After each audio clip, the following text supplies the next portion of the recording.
3 is the distribution. Put it everywhere. Music is the small money that counts.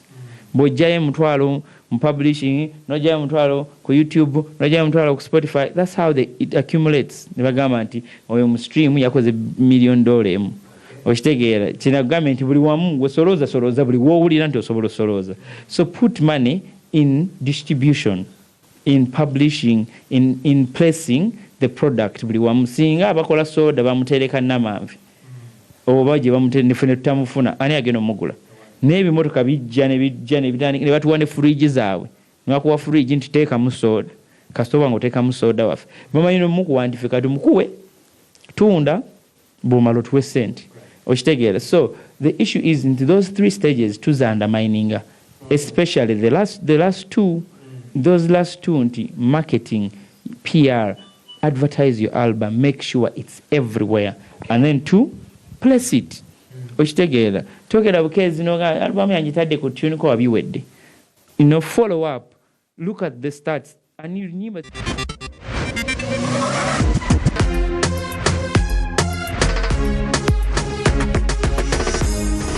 After brought to you by Wena kakutambula. Gwene bwotula. Akubera munzikiza. Senga natumo inokugumiikiriza.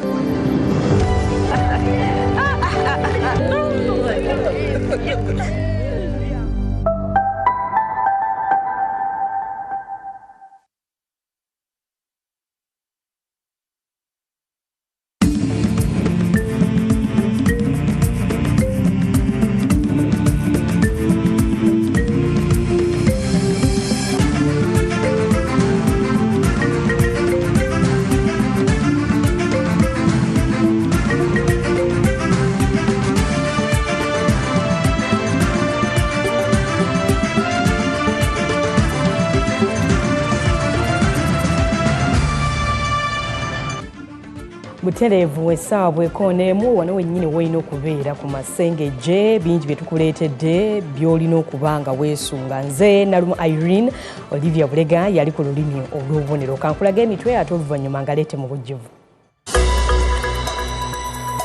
Brought to you by. We now have Movitable Jelly, Aloe Vera, Avocado, and Papaya. Movit All Day Confidence. For us, what we have to do is to go back to Parliament. Mugakulembedde Amasengejje olwaleero. Answer entuufu eriemu. That's why this court has a duty, if it permits a recount to be conducted. Ebyomubaka Ssewungu byandiwunguka. Ekyo tekiriko kutya n'akamu. Kubanga tuli ba mazima na bwenkanya. Recount will be conducted in Karungu. Kooti eragidde baddemu okubala obululu bwe. Go and make a research. Yawangulira ku njawulo ya bululu 46. Make a research. Obuweereza obutuuka abantu bwe bubeera. Okulonda aba gavumenti ez'ebitundu kwa nkya. Akakiiko k'ebyokulonda kabituusizza mu districts. Ku luno akakiiko k'ebyokulonda keetegese bulungi. Bajja kukebera omulonzi n'abazze bakebere mu register. Eyabadde alimba ku Frank Baine ne Winnie Byanyima amaze n'azuuka. Ab'amakomera bawandiikidde omulamuzi nti Besigye mulwadde. Talabiseeko mu kkooti. Brought to you by. We now have Movitable Jelly, Aloe Vera, Avocado, and Papaya. Movit All Day Confidence. Otyo tulakkalira owomerwa agaleero wakakiiko ak'ebyokulonda kakakasizza nti ku luno keetegese bulungi okuyisa bannayuganda mu kulonda kwa gavumenti ez'ebitundu okugenda okuba olunaku olw'enkya. Wabula akakiiko kalabudde abategeka okukola emivuyo n'abanaakozesa obubi emikutu emigattabantu tekakubajjootoka. Okusinziira ku nteekateeka y'akakiiko k'ebyokulonda, bannayuganda basuubira okulonda bammeeya, bassentebe ba disitulikiti ne bakkansala ku mutendero gwa disitulikiti olunaku olw'enkya ku Lwokuna. Ng'ebulambala okulonda kuno kutuuke, omwogezi w'akakiiko k'ebyokulonda Julius Muchunguzi akakasizza bannayuganda nti ku mulundi guno akakiiko keetegefu okutuukiriza obulungi okulonda kuno okusinga okwaliwo wiiki ewedde. Muchunguzi akikkaatiriza nti ebikozesebwa mu kulonda byatuusibwa dda mu disitulikiti ez'enjawulo n'ebifo ewalonderwa byakuggulwa ku ssaawa endagaane emu ey'okumakya. Akakiiko k'ebyokulonda kabituusizza mu districts era ku makya nnyo bijja kutuuka ku polling stations. Abakozi b'akakiiko k'ebyokulonda bajja kukebera omulonzi n'abazze bakebere mu register mu maaso g'aba agents. Wabula muchunguzi alabudde abantu abateekateeka okukola effujjo we balondera wamu n'abakozesa obubi emikutu emigatta abantu.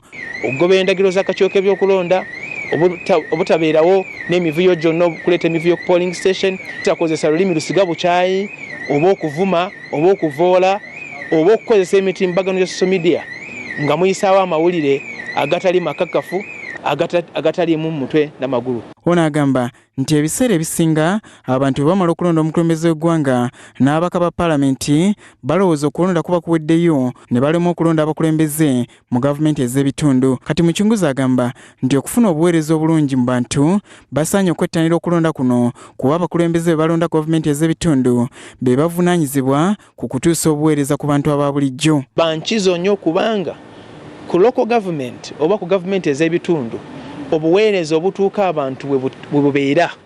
So ebikolerwa okuva waggulu ku government okuva eri cabinet oba mu parliament bituukira wali ku local government wansi mu byalo nga biteekebwa mu nkola abakulembeze ababeera ku level eya local government, ba councillors ku mitendera gya sub county wa magombolola, ba chairperson ba ssentebe b'amagombolola, ba ssentebe ba district, ba mayor, ba lord mayor. Olunaku olw'enkya akakiiko k'ebyokulonda kagenda kuba kateeka okulonda okw'omulundi ogwokutaano okuva okulonda kwa bonna lwe kwatandika. Kayonga Paul, Ronet Atwine, NBS Amasengejje. Mu mbeera y'emu poliisi mu Kampala n'emiriraano ekakasizza nti yeetegese okulondoola okulonda okulunaku olw'enkya obutalekaawo muwaatwa gonna eri abeesomye okukola effujjo mu kalulu. Ebitundu nga Kisenyi ebitera okubaamu akavuyo, poliisi egamba nti abasirikale baayo ab'emmotoka n'ab'ebigere aba yunifoomu n'abatalina bonna mwebali era teri agenda kutabangula mirembe okutuusa ng'okulonda kwonna kuwedde. Omwogezi wa poliisi mu Kampala n'emiriraano Rachel Kawala agamba nti ng'ab'ebyokwerinda bagezezzaako okukuuma emirembe era ekibuga Kampala kitebenkedde.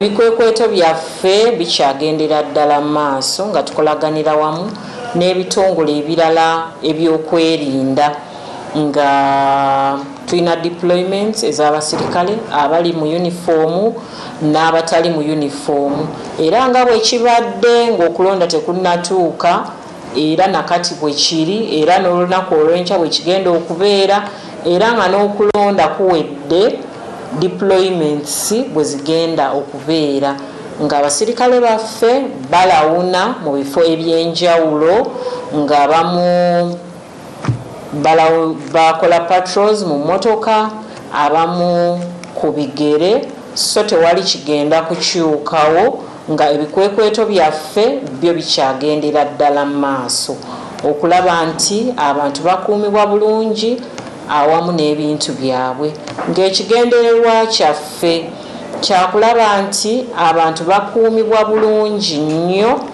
awamu n'ebintu byabwe nga ssemateeka bw'atulagira era okulaba nti waliwo emirembe.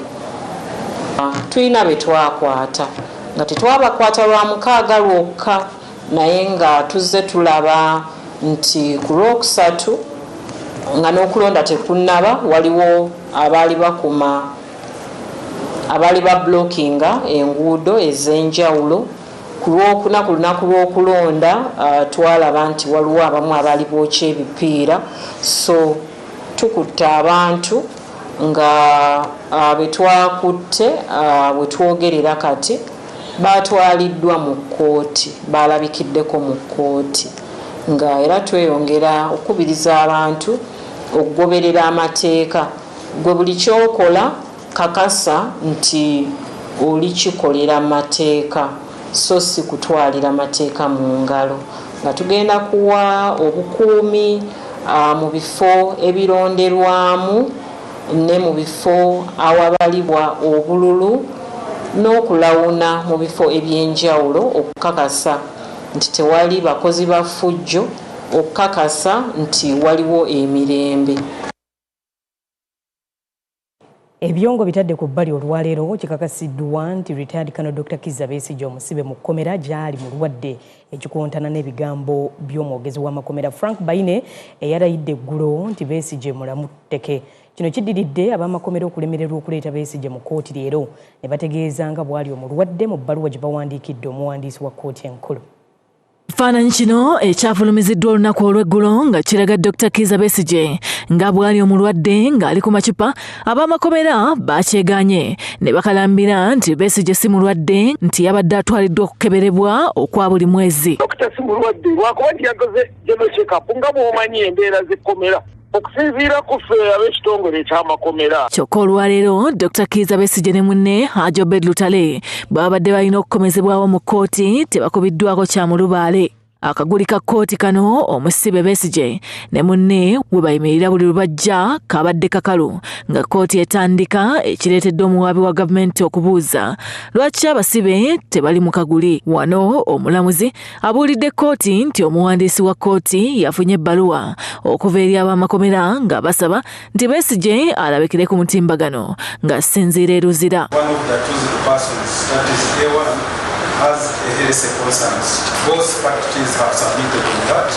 Kino wabula kyewuunyisiza bannamateeka be nga beebuuza kiki ekiremesezza Besigye okujja mu kkooti okutuuka omulamuzi bw'akatyemudde nti ebbaluwa egamba Besigye mulwadde. Information regarding the indisposition of Dr. Besigye has come from court itself.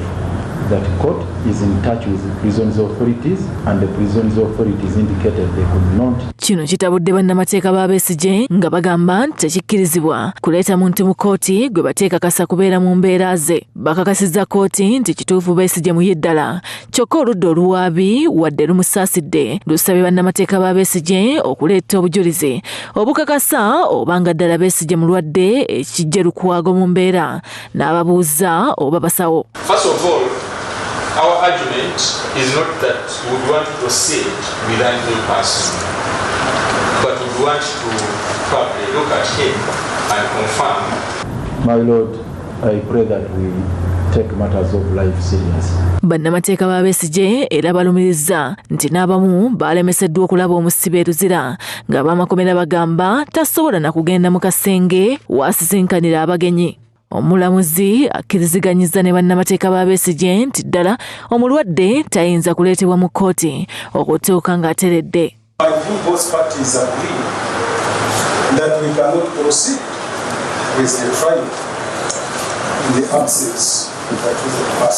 Bitutenga bya lusaago-saago, mulamuzi agambye ekituufu tewali kubuusabuusa Dr. Besigye mulwadde. Ne kati katugira tulaba oba embeera eneeyongera okuba embi lwe tuyinza okuyingiramu. Amakomera batuukira okuga nti abalemeredde okuleeta wano olw'embeera nti ndwadde, kitegeeza abamubi. Olunaku lw'eggulo mukyala wa Besigye Winnie Byanyima yategeezezza bannamawulire nti bamulwadde muyi, kyokka omwogezi w'ekitongole ky'amakomera Frank Baine bino n'abisambajja. Baba prisons baswaza nnyo kulimba nti Besigye si mulwadde ate nga mwamututte kiro mu ddwaliro lya Dr.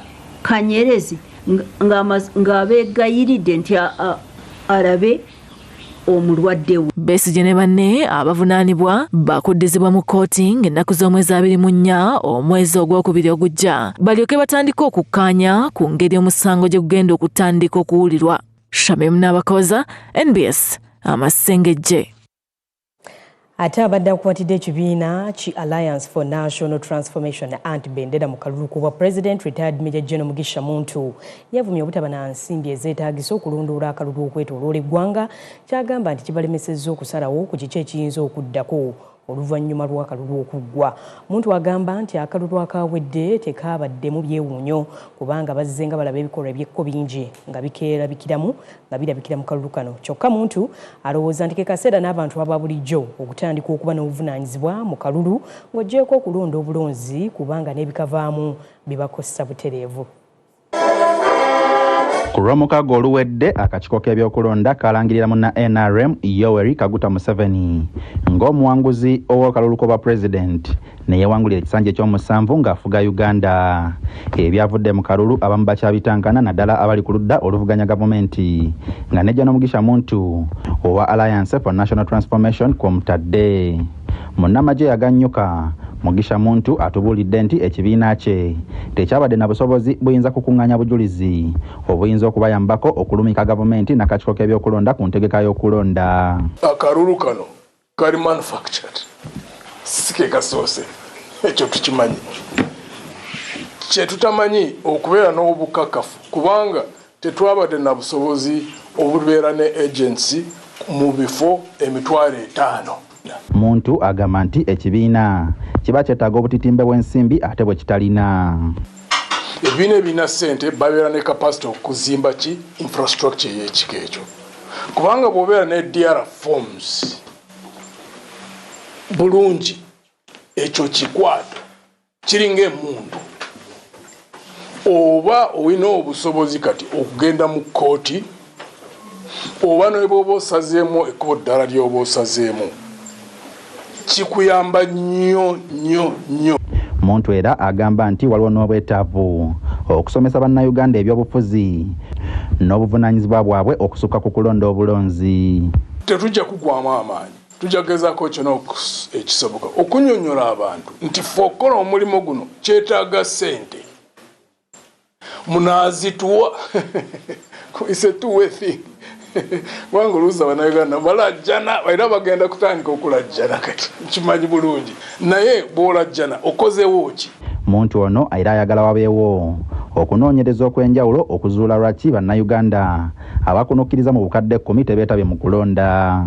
Okubuuliriza research okutegeera endowooza y'abantu abo 10,000,000 kiki ekyabagaana okugenda bagwamu essuubi tebalina budde kiki. Muntu yali yeesimbyewo n'abantu abalala 7 abali baagala okusiga okulla Yoweri Kaguta Museveni owa NRM naye bonna baavuddeyo batolotooma. Sulaiman Sebuggwawo, Ramson Muhire, NBS, Amasengejje. Ate bo ababaka mu Parliament abaagwa mu kalulu wakakwibwa wiiki ewedde n'abo abayiseemu bakubidde omulanga ebibiina byabwe okukomya obumulumulu bwe bagamba nti bwe bwaviiriddeko ensi 5 mu kalulu. Katebirabe.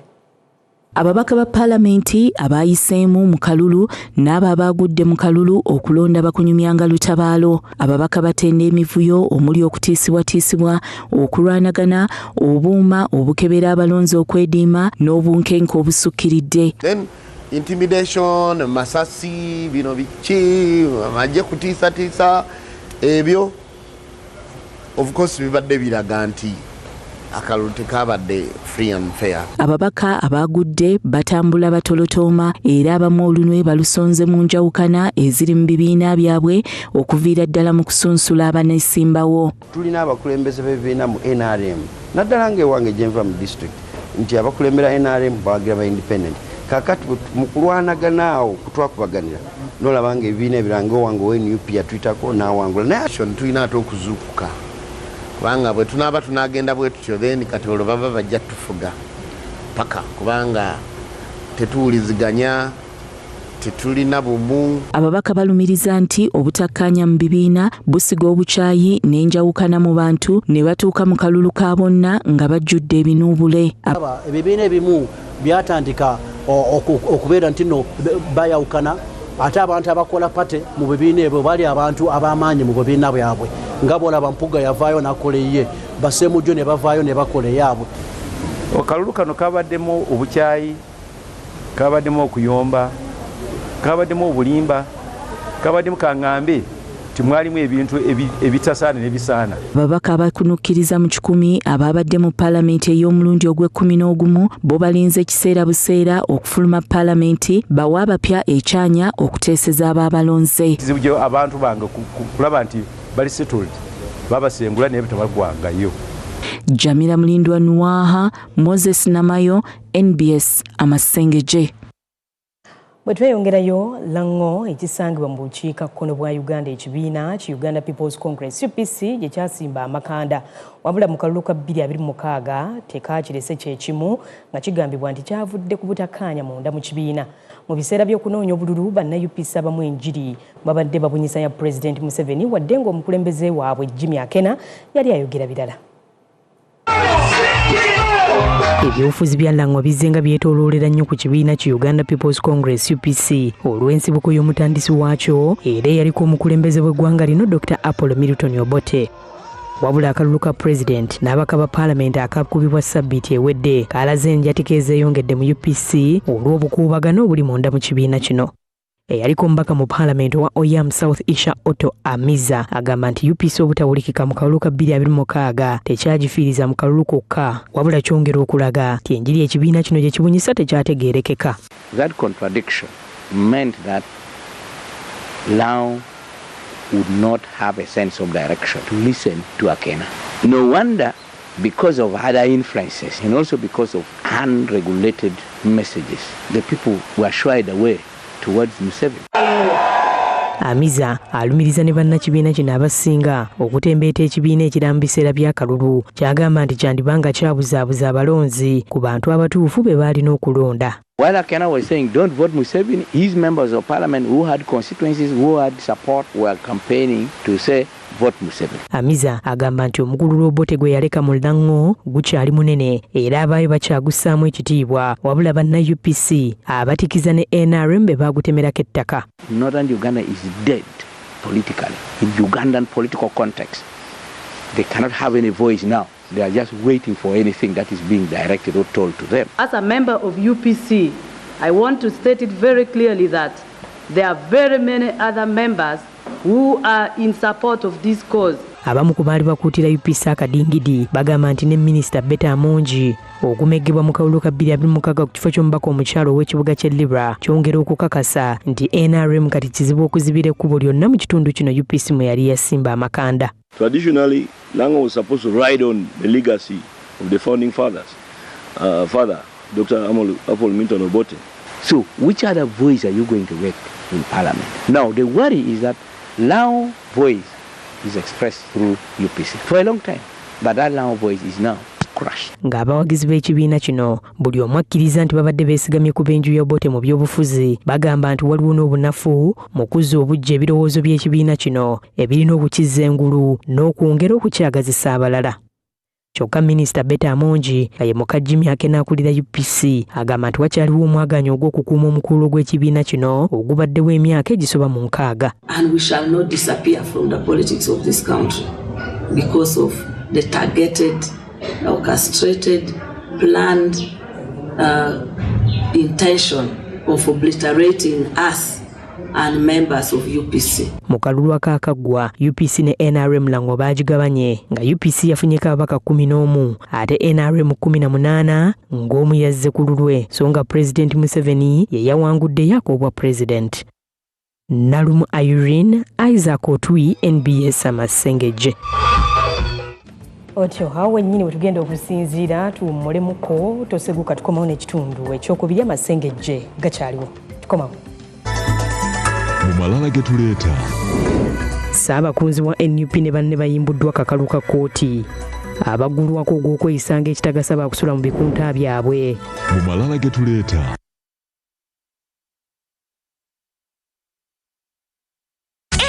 Extreme Unlimited Internet just got better. Paying for an Extreme Unlimited Internet connection now comes with free data, SMS plus voice minutes to call and text across networks for the Muganga who pays the monthly bill. Dial *125# or call 125 today to upgrade to an unlimited, uncapped Airtel Internet experience. Airtel.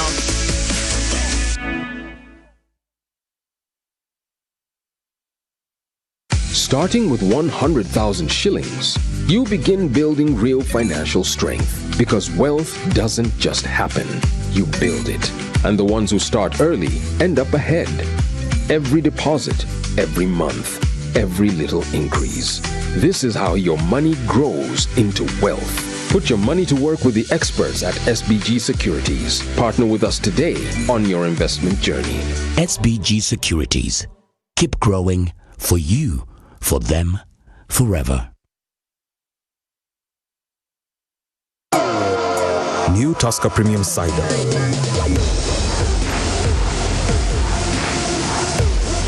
Crisp, delicious apples crushed and blended to create a unique taste explosion.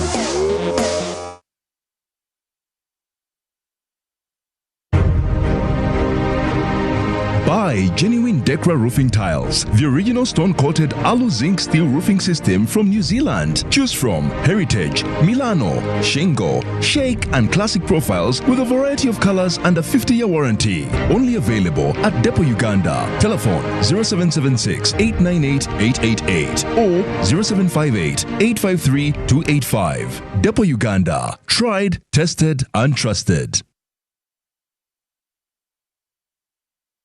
NRM Secretariat yebaza bannayuganda olw'okuddamu okulonda Pulezidenti Yoweri Kaguta Museveni ne ba MP ba flag bearer ba NRM abangi ddala okuddamu okukulembera Uganda mu kisanja ekijja. Nga tujaguza obuwanguzi buno, NRM Secretariat ereetegeeza bannakibiina ne bannayuganda mwenna nti okulonda kw'abasentebe ba district, Lord Mayor wa Kampala, bammeeya abalala ne bakansala kwakubaawo ku Lwokuna nga 22 January 2026. So ng'okulonda kw'abakulembeze bazi munisipaali, basentebe bazi division z'ebibuga ne kansala ko kwakubaawo nga 27 January 2026 okwetooloola eggwanga lyonna. N'olwekyo tuggweeyo mu bungi tulonde nga tukuuma ebituukiddwako. Wangaala President Museveni, wangaala NRM. Obubaka buno bukutuusiddwako NRM Secretariat. Omukwano gwa chairman leero kakutabuke. Kajanja leero kakutabuke. Be classic by turning every wash into freshness with Classic Detergent Powder, the high-performance washing solution for all your laundry needs. Toughest on stains, gentle on your hands, and keeps your clothes looking fresh and bright. Enjoy the long-lasting freshness of lavender and lily fragrances. Classic Detergent Powder is affordably priced, giving you unbeatable quality at a price you will love. Customer for Mulunji, Vera mu class ng'okozesa sabuni waffe ow'obuwunga Classic. Genda kuduka lyonneri kulyo kompi oba supermarket osabe Classic Detergent Powder. Classic Detergent Powder, experience a burst of freshness. Distributed by Chopper General Enterprises, located at shop number 3, Rafik Building, Chikovo, Kampala.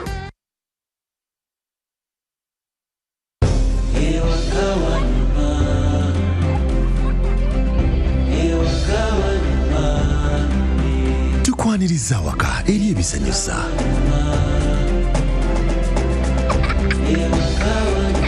Eri Wi-Fi buli wamu.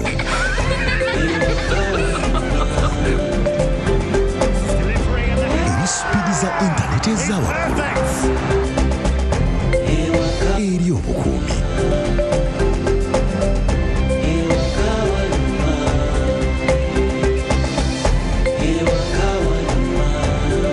Obuyambi obuli mu ddaala erisooka.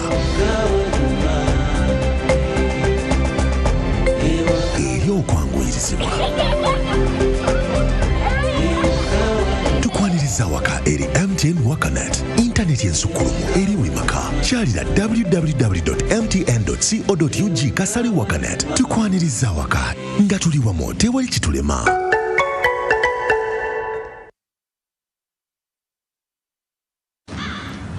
Today is a good day to draw up a new play. So start something. Make your move and get in your groove. Do it for the gram. Do it for the culture. Be loud. Be extra. Be a thinker. A life eater. A Tusker light drinker. Start something. Turn on your lights. Tusker lights. Welcome to Vision for Africa High School, where your child's academic rigor meets excellent nurturing for quality education. With our safe, secure, conducive and engaging environment, bears adequate facilities like classrooms, dormitories, science and ICT laboratories, prestigious main hall, contemporary library, school bus, clinic and a sports ground. Our curricula is inclusive and skill-based to boost sciences, arts and extracurricular activities, promoting creativity, innovation and talent. Vision for Africa High School will surely mold your child into a competent citizen. Born to win, our Father is the God. Discover your home away from home at Kabalega Resorts, Hoima, located just 4 kilometers from Hoima City on the Hoima-Masindi Road. A real resort in an eco-environment, nestled near the stunning Albertine Escarpment and historic Mparo Royal Tombs. We are the perfect blend of convenience and charm. Treat yourself to our cozy rooms, mouth-watering meals at the restaurant, and refreshing moments in our outdoor pool. Whether you're here for business or leisure, our conference facilities, camping grounds are ready for you. Escape, relax, reconnect at Kawalega Resorts. Hoima, your adventure starts with us. Book today.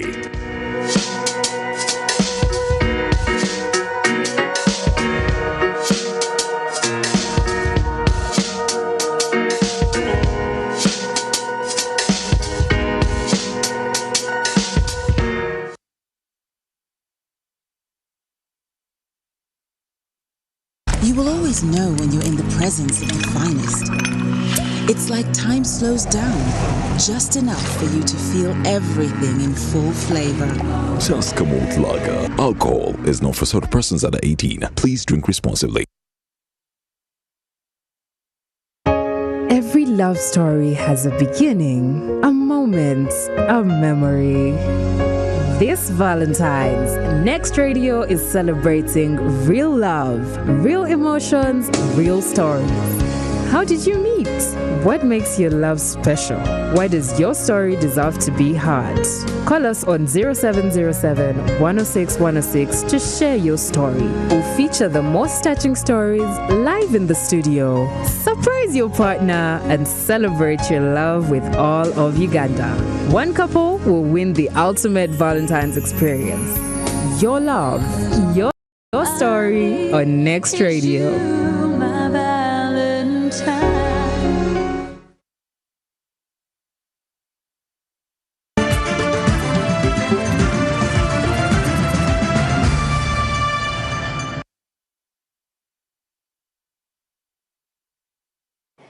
Otyo nkwaniriza mu kitundu ekyokubiri eky'Amasengejje kakati ng'ebula mbale bannakampala okulonda Lord Mayor addako abavuganya ku kifo kino abawerera ddala 6 wano mu Kampala buli omu ayaayana okulaba ng'ate obuwanguzi bumuddamu 5. Kakati njagala tulabe abamu ku babbinkanira ekifo ky'obwa Lord Mayor mu kibuga Kampala. Ntandise n'omuloodi aliko kati Ssaalongo Erias Lukwago ajjidde ku kaadi y'ekibiina ekya PFF ono nno yaliwo mu mwaka ogwa 2011 yaliwo mu 2016 mu 2021 akomawo kati mulundi gwakuna.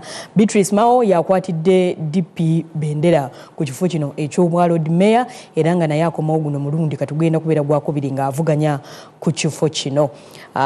Ronald Babrimwezo engineer yakwatidde NUP Bendera ono nno we twogerera ye mbaka mu Parliament owa Nakawa East kati yasaze ate kati yeegwanyiza bwa Mayor w'ekibuga Kampala. Omulala ali mu lwokaano ye Ibrahim Kasozi ng'ono nno yakwatidde ekibiina ekya FDC Bendera naye mu lwokaano mwali nnyo. Omulala aliwo ye Kizito Moses Nsubuga ng'ono nno yakwatidde ekibiina ekya NRM Bendera era nga naye avuganya ku bwa Mayor. Omulala ow'omukaaga aliko ye Nabira Nagayise Mpala ng'ono nno ajjidde ku bwa Namunigina yavuganyako ku kifo kino guno mulundi gugenda kubeera gwakubiri ate ng'aliko omubaka omukyala mu Parliament owa district eya Kampala. Abo nno be bamu ku bagenda okubeera mu lwokaano lw'obwa Lord Mayor mu kulonda okugenda okuba olunaku olw'enkya.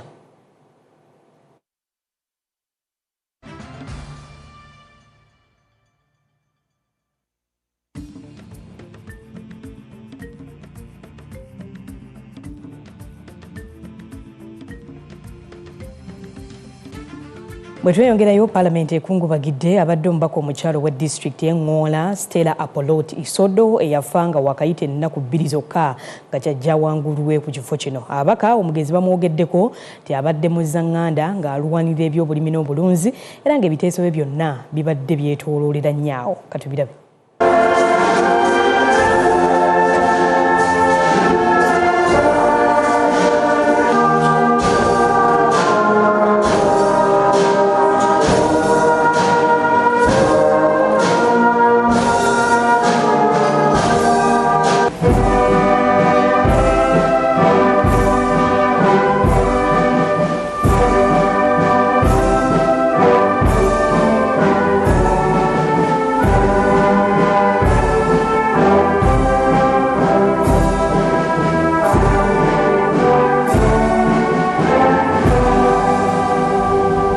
At the end of the day, it is the memories we create that define our legacy.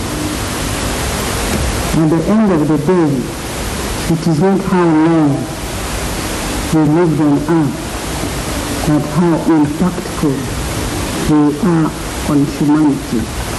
Further aware that Honorable Isodo was a leading promoter of unity as well as socio-economic transformation, especially for the Teso sub-region. She fostered unity and built consensus on important legislative priorities. Honorable Isodo was no politician of convenience. As a committed opposition leader, agriculturalist, and member of the Committee on Agriculture, she consistently championed the issues of farmers, women, and youth, the backbone of our nation, whose voices are too often sidelined. Her leadership rested on integrity, courage, and genuine closeness to her people. Honorable Isodo was a gentle soul, but very firm on her stance about the kind of country she desired to see as a leader and as a citizen. She desired to see a truly democratic state, a Uganda where the rule of law is respected, where no one is above the law. She was a person who would be there to, bridge the gap in case of any conflict. As someone said, my friend, Honorable Lucy said, she is a peace builder. Sometimes when people see honorable members quiet, seated behind, they think they don't have what to say. But sometimes they sit because they want to listen more, because it's not that everybody has to speak. But when you have a conversation with Honorable Isodo, you really see an intelligent woman, somebody very humble and feared the Lord. And we will really miss her. I pray that the Almighty God rest her soul in eternal peace. Bwe tuddako mu kkooti katono, kkooti esookerwako e Masaka eyo eragidde akalulu ka Kalungu West mu disitulikiti y'e Kalungu akawangulwamu na NUP Joseph Sseungu kaddemu okubalibwa ku Lwokutaano olwa Ssabbiiti eno. Kino kidiridde yakwata ekyokubiri Ismail Ssemakula atalina kibiina mwe yajjidde okuddukira mu kkooti ng'agamba nti obulwanamu 6 bokka Sseungu bwe yamusinza bwandibanga bwali bubwe. Abawagizi ba Ismail Ssemakula eyakwata ekyokubiri mu lwokaano lw'omubaka wa Kalungu West bakeddeko ewa ku kkooti esookerwako e Masaka okubaawo ng'abajulizi ng'omulamuzi atyemula omusango gw'omuntu waabwe abadde ayagala akalulu okuddamu okubalibwa. Bapuliida b'oludda oluwawabira abakulembeddwamu Caleb Alaka basoose kusaba omusango guno gugobwe kubanga gwawaabwa mu kkooti nkyamu. Jurisdiction to entertain the instant application is a jurisdictional objection. Kyokka bannamateeka ba Ssemakula nga bakulembeddwamu Ambrose Tebyasa bategeezezza nti kkooti y'e Kalungu tatandikanga kukola era terina musango na gumu gwe yali ewulidde wadde nga yaggulwawo mu butongole. For a court that does not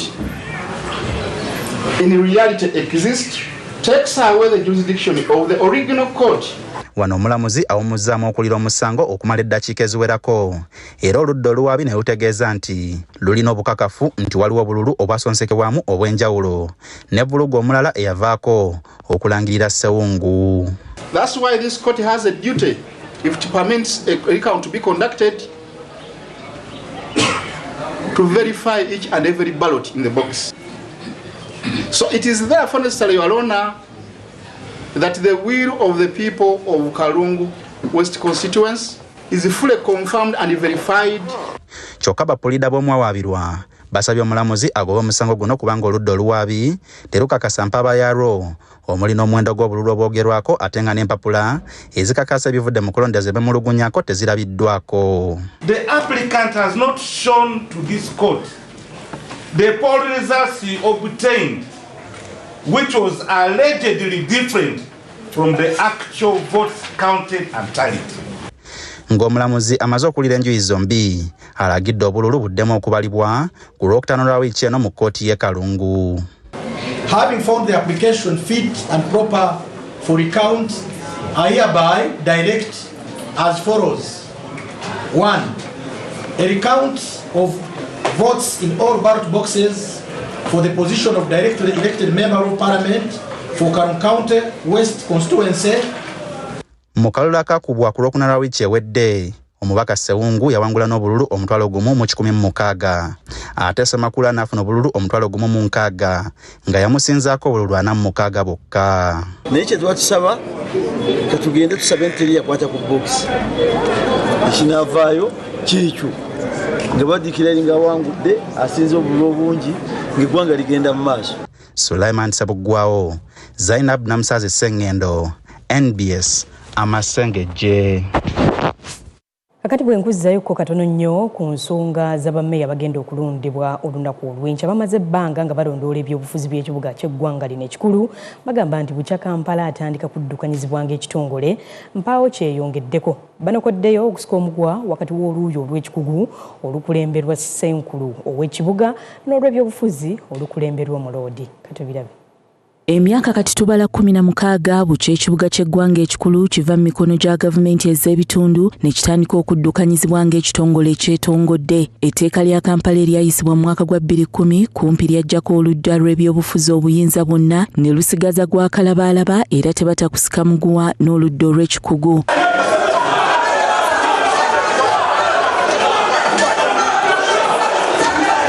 Engeri emirimu gye kitambula mu kizimbe kya City Hall wakati mu kibuga Kampala ereka bannakibuga bangi beebuuza ani mutuufu avunaanyizibwa ku kibuga kyabwe. Musajja mukulu Captain Francis Babu kiikirirako ekibuga Kampala y'omu ku basunsula ensonga z'ekibuga. Kati webala ogironda omutawaana kugenda okujja nga bakola etteeka okuva mu kanso okudda mu authority. Kakati abantu abamu abakujjukujju nga bo baagala nnyo kanso esigalewo bwe baali bakola etteeka lya authority ne bayingizaamu ekigambo kanso. Kati etteeka lye tulina limu ebintu birimu authority ne kanso. Babu agamba nti etteeka lya Kampala lyakolebwamu ensobi n'okutuusa kati ezikyabuzaabuza abantu abasinga. Akati ekigambo authority tekibeeramu balonde. Kibanga authority yonna gy'omanyi. Civil Aviation Authority, Gondi Communication Gondi, Naval Authority Communication Gondi, authorities zomanyi zibaddeyo ebitongole. Kakati authority normally kibeera babayita ba regulators be balaba nti ebintu bigoberera amateeka nga bikolebwa. Babeera ba experts ebyettaka ebya license, they regulate. Babu Netakuba Kabuye eyaliko mmeeya wa Kawempe Kampala okuva mu gavumenti ez'ebitundu okufuuka ekitongole balowooza nti kyamiima obuweereza obwannamaddala eri bannakibuga. Mu kukitwala ssente ezo ezisinga ezajja nga bw'ozolaba KCC okuva lwe yakolebwa okutandika ku Jennifer Musisi ne Weeri kati mwenkubuuza nti bajeti yaayo okuva bwe yatandika nakati erinnya kwenkanawa oli batandika bulungi n'amaanyi ne ssente na biki ne bagenda nga bakola ki nga bazisala ne bagenda nga bazisala oli ekyavaamu nti ebintu era ebisinga ebyali bigendererwa ebimu era ebisinga tebikoze eki tebikoleddwa era tebinaba kuba implemented. Kati ekyebuuzibwa ng'ekifo ky'Omuloodi n'olukiiko lw'ebigenda mu maaso ebimu babimanya nkeera kiki ekisiitaanya abantu okuvuganya ku bifo ebyo. Kati nga amaanyi ago weegali okulaba nga mu supervising ebikolebwa naye kati waliwo ebikolebwa nga ne kanso tekoze eki otibitegedde olidde Kampala yagazwa nefuna ne minisita nefuna deputy minister nefuna bani kugamba nebanga ba political head ate aba government bangi. Bukya Kampala atandika kuddukanyizibwa ng'ekitongole, Ssaalongo Erias Lukwago y'abadde Lord Mayor waakyo okumala ebisanja 3 nga kati alamuza kyakuna. Jamila Mulindwa Nwaha, NBS Amasengejje.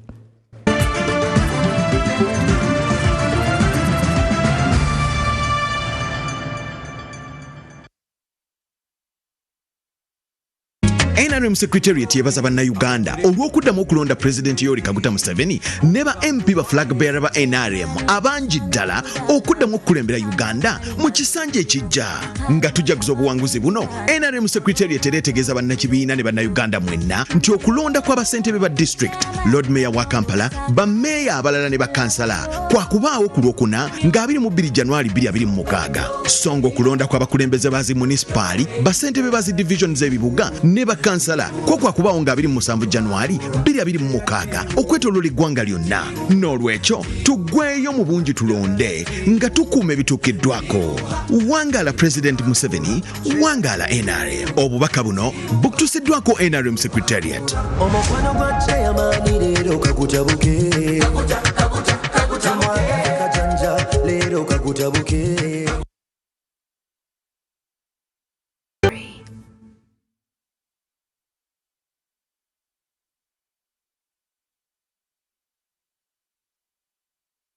Hey travelers, are you a family gearing up for that big vacation, a hustler working abroad coming home, or your squad chasing sunsets and passport stamps? It's time you lock in. Say goodbye to long airport queues, shocking roaming bills, and the stress of hunting for local SIM cards, because now you can travel like a local. Stay connected in over 180 countries. Just scan, tap, and boom! Instant data the moment you reach your destination. Get your Rogue Travel eSIM today at travel.roguetelecom.co.ug. Contact us on 020 500 123.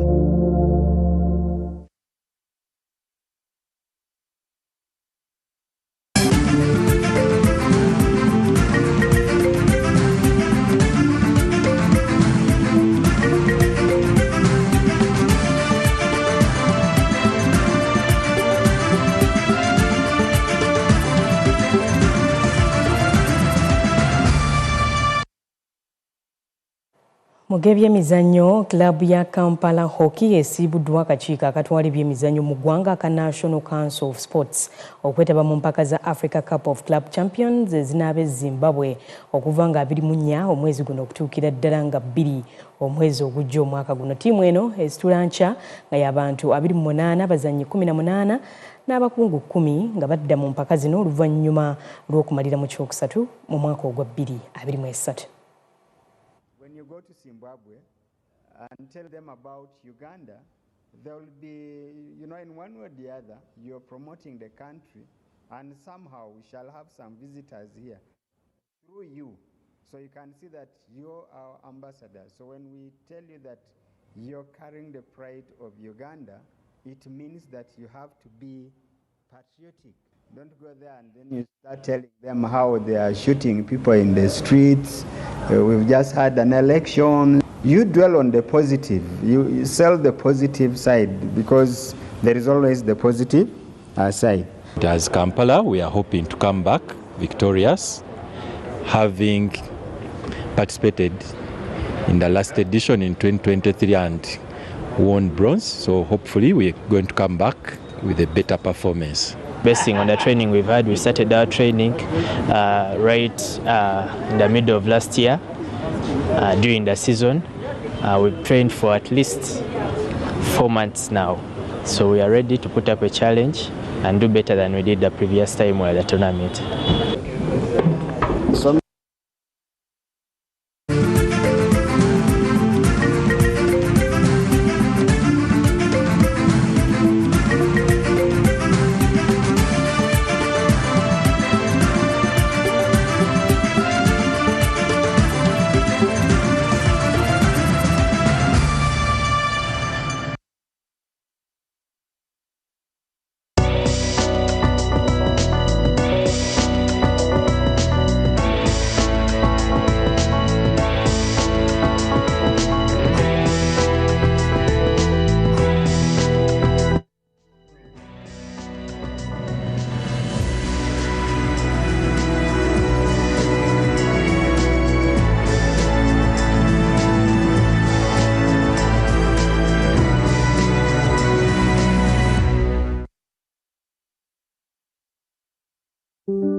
We all set goals for the day, whether it's keeping healthy or staying on your hustle, serving your customers better or working harder for success. Choose the water that energizes you to achieve your goals every single day. Sip on Union Purified Drinking Water, the secret to staying energized, refreshed and recharged. Union, the better way.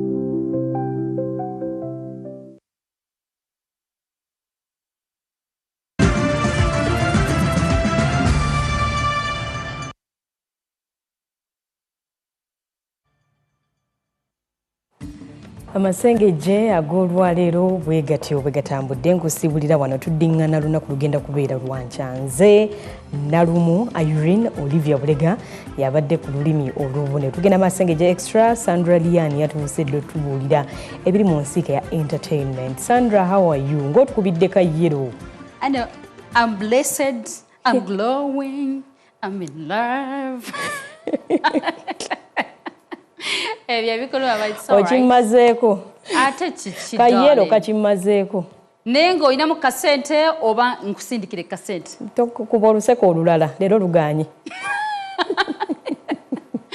makulisizayo wana muwala Nalumu Irene mu Masengejje akadeka Masengejje Extra ate naffe tumanye biki ebifudde mu nsiika entertainment. Njagala okwongera okubabuuzaako n'okubalamusaako mu ngeri enjawulo. Sandra Liani gemanya gange the CEO nzikiriza nkuteeseko ebikulu ebikulembedde mu Ankati Kalakata olunaku olwaleero ate nzije nga kwembujevu. Ensonga za Luwirayiti bwe twogerera zeeyongedde okuwanvuwa mukiddemu mugambe nti zeeyongedde okuwanvuwa ziwanvuyidde ddala. Omusibe mugumu era twogeddemu naye n'atugamba yali strong. Akomezebwawo mu kooti naye ate kati ebivudde era tebinnaba kuwooma. Bamugambye addizibweyo era ng'agenda kukomawo ennaku z'omwezi nga 2 Feb. Katusuubire nga 2 bwe tunaba tukomyewo nga 2 ajja kutuwa omuntu waffe tugende naye kubanga ogwaffe ffe tugukoze. Ekimuddisizaayo ki? Maama tebamuganye mu kooti bagamba si ya muzaala. Seti bya raisins nze nga nze wadde sinze kooti naye singana nze yandibaddemu ebyo ebigere eby'omulamuzi si birabamu nsa. Kati maama omutuufu omulamuzi amumanyi bwafaanana kubanga yasaba obudde nti agende akole ki averifyinge tonight ku sawa 2 zennyini nga tukalakata gwa DSTV tuli ku 288 ate gwa TV ku 332 ate sometimes ge tukalakata Evera channel 2.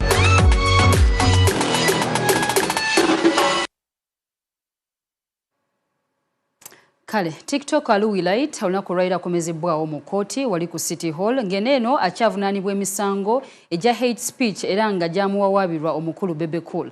Wabula ono addizibwayo mu kkomera e Luzira n'ategeezebwa nti agenda kuba nti akomezebwayo ennaku z'omwezi nga 2 February okwongera okuwulira omusango gwe. Tusobodde okuba nga twogerako ne ba lawyers be bano nga batutegeezezza nti omusibe ali mu mbeera nnungi nnyo era nga mugumu ddala. Obujulizi nti ono teyali ki kubanga yasaba obudde nti agende akole ki averifyinge document eno information weeri munira yonna okitegedde n'araising n'agamba mbu ebigambo ebyo biri embarrassment ku Louis ebigambo Louis bye yakozesa. First of all objection yaffe eri nti awo omuntu obeera nga amusalidde omusango ate nga gwe siggwe mulamuzi siggwe kooti goli justice state nawe oli lawyer nga ffe okitegedde so eyo objection tesobola kuyita mu buli ngeri yonna. Then mpoze ekisembyeyo n'agamba mbu abantu ababiri abeeyimirira Luwirayiti tebabeera mu kitundu kyekimu ne Luwirayiti gyakola ki gyabeera terafo tebajja kuperforminga bulungi duties zaabwe. Kakati mu mateeka ekyo tekiriiyo.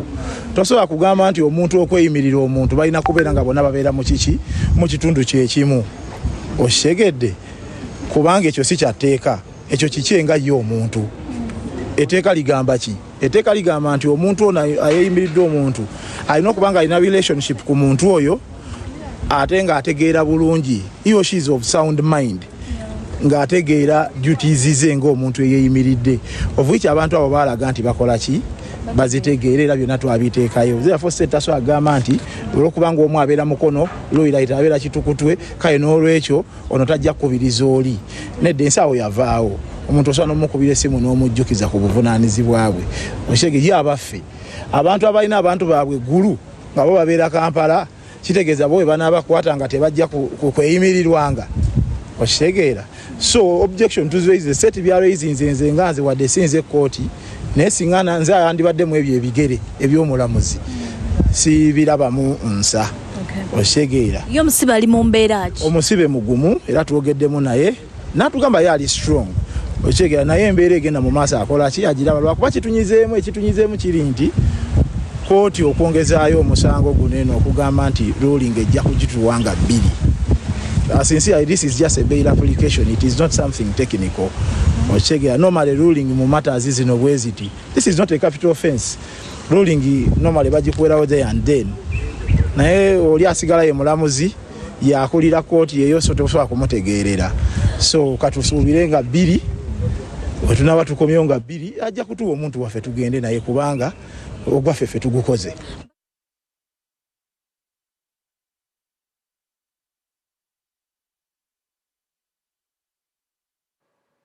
Kale Lowilight katwongere okubanga tukusabira Mukama Katonda yongere okubanga kusaasira mu ngeri yonna osobola okubanga temunango ova mu kkomera kubanga akwagaliza okukomera ddala akwagaliza ntaana yennyini.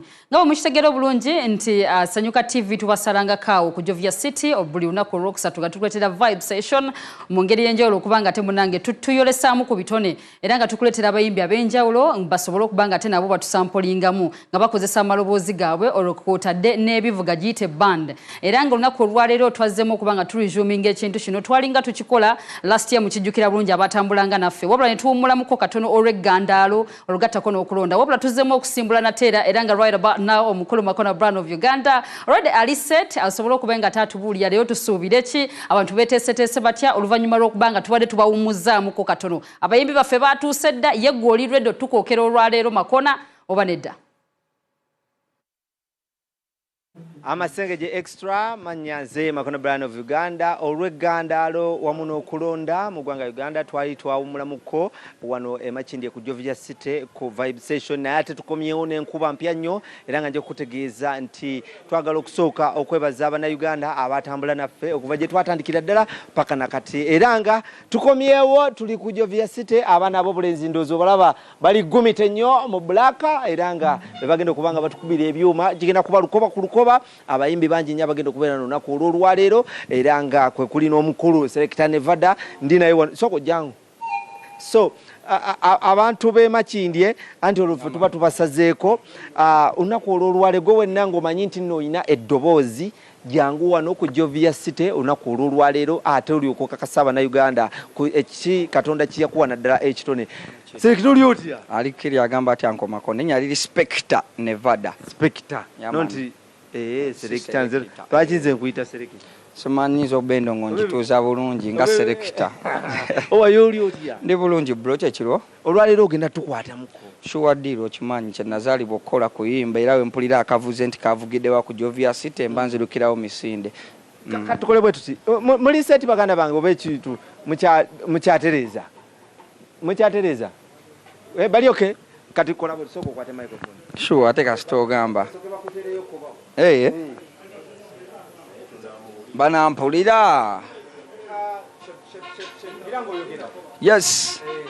Mwewale kutega mwemwe n'abagiteze tusimye mwana mukikoze sirina kyakubawa Mukama akabaddize ku lubuwagizi baganda baffe bwe mulaze mwenna muteze no Sanyuka TV munsanyudde kankikubenga wali eyo yonna nga obadde tomanyi yenze Nevada wakabye ensi yonna gwemanyi bim bali mu kutereza wano sound ate tusoke tukozesa eno naye kirika kityo okuba nti gw'omukati ku bavubuka envuumuulo mu industry abatunuliddwa amaaso naddala okuba nti ojja wano ku Jovia City n'otwegattako ate n'osanyusa Abannayuganda. Kyo kyatendo nnyo obuyinza budde eri Allah nannyini buyinza nti era nakwebaza Abannayuganda okuba basobola okunoonya ku tuni zange nti Spector Nevada mbebaza nnyo nakola tuni ya Kyakala abantu bajaniriza kyatendo nnyo kyenyinza okugamba ate omwaka guno bigenda bba birala. Ndowooza guno si gwe mulundi ogusoose okujja okuperforminga wano.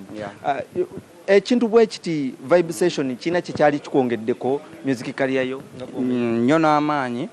Session eno eyambanya abayimbi ddala ffe sijja gamba batandika naye abatannaba kwaka nnyo kiri ekisemberayo ddala so kiina kye kiyamba nti bantu bangi abalaba Sanyuka TV jojjo osanga oli asobola okuteekamu ssente okwongerayo jojjo osanga producer omulungi agambe jangu tukole so chances nnyingi nnyo eziri wano eno wano waliwo chances nyingi nnyo soko nnyonnyola abatulaba ku kiki ogenda okuba olunaku olwolwaleero wano ku Jovia City naddala bana abawano.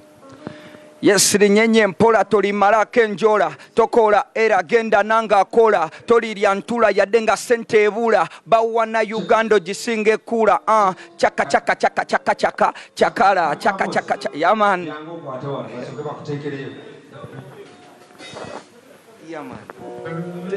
kale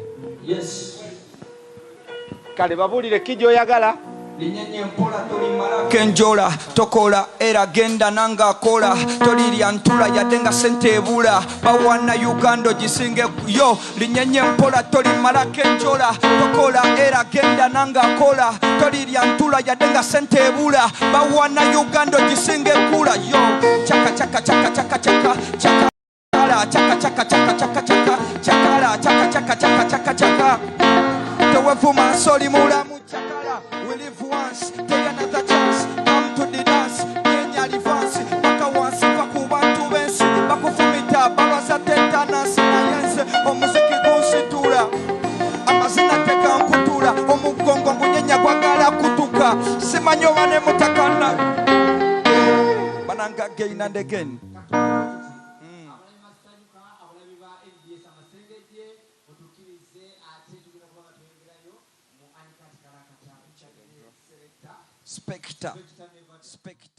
ensonga eyo making sure nga temune mutwe gatakao ku Jovia City osobola okubanga ate onyumirwa ddala oli muyimbi olina ekitone kyo buli kimu osobola okubanga tokitambuza mu ngeri y'enjawulo making sure nga otwegattirakao ku Jovia City onako olwaleero tusobola okubanga temune tukyakaliya ddala omwana agugambye nti chaka chaka chaka chaka chaka chakala Amasengejje extra mugenda kuzikiza tembere nga teseyongerayo tusale busazi tugenda ku uncut kalakata osobola okubanga ate omanya biki bye tukuletedde onako olwaleero. Sandra Lian is my beautiful name. Musule bulungi mweraba.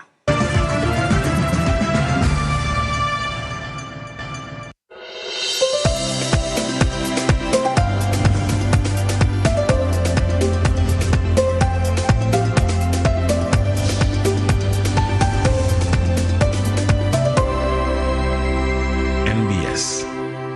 Always.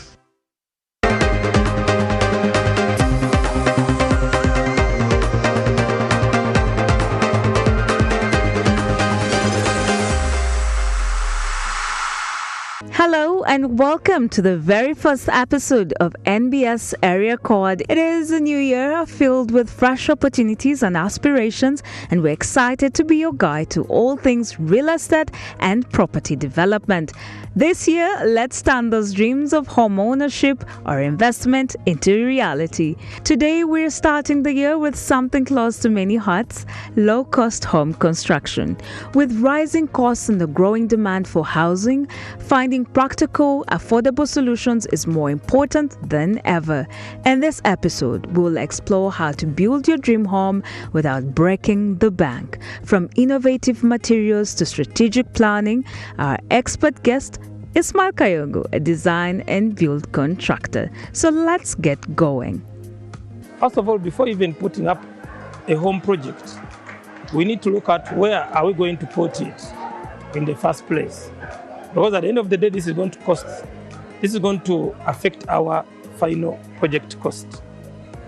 So the location matters a lot. Location matters a lot.